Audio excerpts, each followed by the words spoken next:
عنوان نمونه عبرت و ایدئال گشتند. اینک خاصیت بانو یارو برا دعوت میکنم.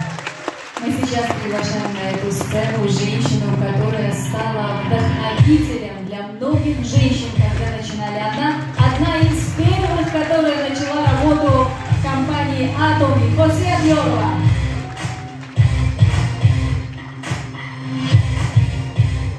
رحمت کلام به همین ندارم برای اشتراکتون در این چرابینی ما شما یک حسن دیگه ببخشید. دوستان عزیز، اولا همه شما را من با روزی مادران تبریک میکنم. زنهای عزیز ما، شما ارزنده همه چیزه. دوستان عزیز ما را دفعه کم تر پاس کردن، اما اپراتور موضوع در طول پاس میکنن بلندی برد رو بزنید.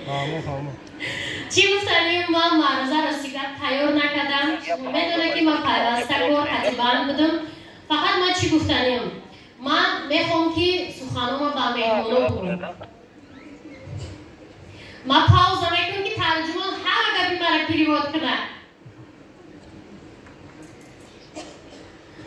محترم مهمونان عزیز، گرچند این قدر روز ما همه یک جایه بودیم،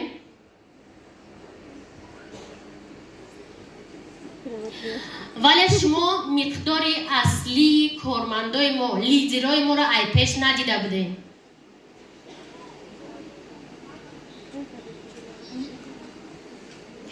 من حاضر خواهش میکنم ای مهمانا یک بار ایجاشان به خاطر مادرای ما بخزن و زل نگاه کنن که چند قدر زن و افتخاری و یا اومدگی و انتظاری کشاده شویه فنریکاتو نگیران کنه.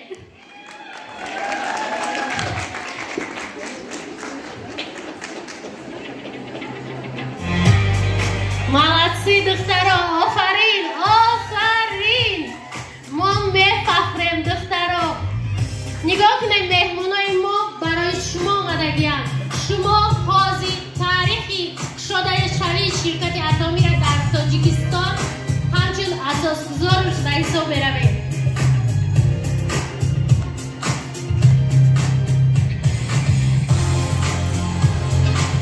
رحمت بالا بودگی ها، منتداری من برای شما به خاطر که وقتی که ما فریاد کردیم گفتیم شما بالکن در جا میگیره، زنکایی که بیچاره‌ها کم در راه دور بودن که ما بالکن در نمیشتیم خونه که بارون میشه و بالکن بیرون نیست دور نه نورا در همه جای زوره.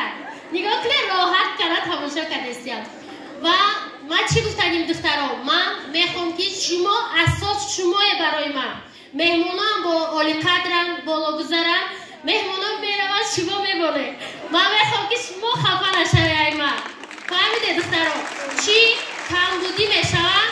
بخشیش این دیده استن که دویم چارابینی موه، لیکن ما کوشش میکنیم که زینه با زینه کار نقص پیش بریم. درباره کار اتمی چی میگم دخترها؟ هر یک زن میتونه موفق شود. اینا شما همتون میدونید.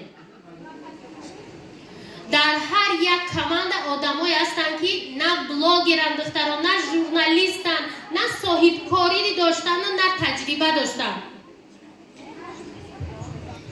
با همین زینه ها رسیدم. من شما را بارها میگم نمونه‌ای که زن خانشین صاحب مبلغ کلان در اتمی شد، شاعره بانو، مثال فریده، همه دخترایی که قطعی ما هستن نامبر نمیکنم، دیدن که خانشینم ایهودش برو آمدن. شما نیز ایهودش میبروید. تنها کوشش کردن در کار. اتمی با پیش تاجیکستان زنده بود. رحمت برای دقتتون دخترها.